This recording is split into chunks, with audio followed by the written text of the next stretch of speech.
আসসালামু আলাইকুম প্রিয় দর্শক, আশা করি আপনারা ভালো আছেন। নবম পে স্কেল ও কর্মচারীদের প্রত্যাশা। আসলে 11তম গ্রেড থেকে 20তম গ্রেডের যে কর্মচারীরা তারা অনেক আশা প্রত্যাশা করে থাকেন, আবার আশাহত হয়ে থাকেন। কারণ কর্মচারীরা দীর্ঘদিন যাবৎ তারা বৈষম্যের শিকার, যে কারণে তারা এই হতাশটা হয়ে থাকেন।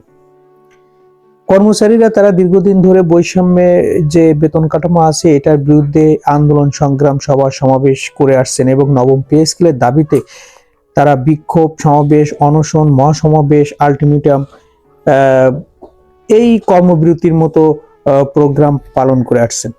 আপনারা জানেন যে 13বার জাতীয় সংসদ নির্বাচনের আগে যে সমাবেশটা হয়েছিল যমুনা অভিমুখে ভোকা মিছিল, ওই মিছিলে কিন্তু পুলিশ সদস্যরা তারা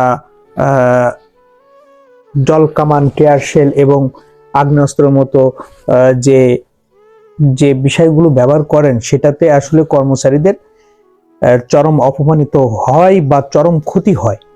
অনেক সদস্য আহত হয়ে ঢাকা মেডিকেল কলেজে চিকিৎসা নিয়েছেন। কারণ কি? তাদের দীর্ঘদিনের যে প্রত্যাশা, দীর্ঘদিনের যে চাওয়া, সেটা হলো নবম পে স্কেল বাস্তবায়ন। কারণ নবম পে স্কেল বাস্তবায়ন হলে তাদের যে দীর্ঘদিনের মানবতার জীবনযাপন চলতেছে, এই মানবতার জীবনযাপন থেকে তারা আসলে মুক্তি পাবে, যে কারণে তারা নবম পে স্কেল বাস্তবায়ন চায়। তো সেক্ষেত্রে তারা আন্দোলন সংগ্রাম মিছিল এইগুলো করে থাকে। এর ভিতরেই যে অন্তর্বর্তী সরকারের অর্থ উপদেষ্টা উনি বলেন যে তাদের নবম পে স্কেল বাস্তবায়নের জন্য তাদের অর্থ সংস্থান হয়েছে, কিন্তু এটা বাস্তবায়ন করবে পরবর্তী সরকার এসে। তারা অর্থ সংস্থান করে যাচ্ছেন। বাজেট সংশোধনীতে 22,000 কোটি টাকা অতিরিক্ত সংযোজন করেছেন আংশিক বাস্তবায়ন করার জন্য, যেটা 1 জানুয়ারি থেকে বাস্তবায়ন হওয়ার কথা ছিল, এখনো সেটা প্রজ্ঞাপন হয়নি।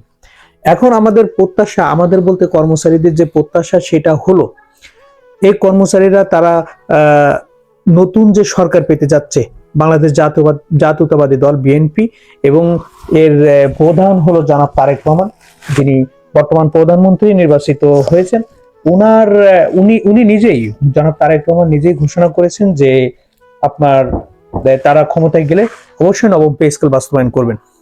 এই আশার আলোকে কর্মচারীরা চাচ্ছেন যে বাংলাদেশ সরকার, জাতীয়তাবাদী বিএনপি যখন গঠন করবে, ক্ষমতা গ্রহণের পর থেকে প্রথম যে 5টা কাজ হবে, প্রথম যে 5টা কার্যক্রম সম্পন্ন করবেন, তার ভিতরে অবশ্যই যেন নবম পে স্কেল থাকে। কারণ দীর্ঘদিন এই দলটা ক্ষমতার বাইরে এবং নিপীড়ন, নির্যাতন, হয়রানির শিকার হয়ে বর্তমান এই অবস্থায় সরকার গঠন করছে। তারা জুলুম, নির্যাতন, হত্যার শিকার হয়ে, হামলা মামলার শিকার হয়ে তারা আসলে খুবই তারাও মানবতার জীবনযাপন করছে। তাদের নেতা কর্মী থেকে শুরু করে, তৃণমূল থেকে শুরু করে উচ্চ পর্যায় পর্যন্ত অনেক নেতা কর্মী এই সময়ের ভিতরে মারা গেছেন। তো বিষয়টা তারা এই কর্মচারীদের দুঃখ দুর্দশা জানেন, আর কর্মচারীরাও সেই প্রত্যাশা রাখেন যে জনাব তারেক রহমান তার প্রথম যে কার্যক্রমগুলো বাস্তবায়ন করবেন, তার ভিতরে অবশ্যই নবম পে স্কেল বাস্তবায়নের কার্যক্রম থাকবে। এটা কর্মচারীদের প্রত্যাশা, এবং যত দ্রুত সম্ভব এইটা বাস্তবায়ন হবে। আমি এই আশা রেখে এখানেই শেষ করছি আজকে। পরবর্তী তথ্য পেলে আপনাদের অবশ্যই জানাবো। তো আজকে একে পরিচয় করে দিই। এ হলো, বাবা বলো তোমার নাম কি? তোমার নাম কি বলো? ওর নাম হলো ফারহান সিদ্দিকী পুষ্প।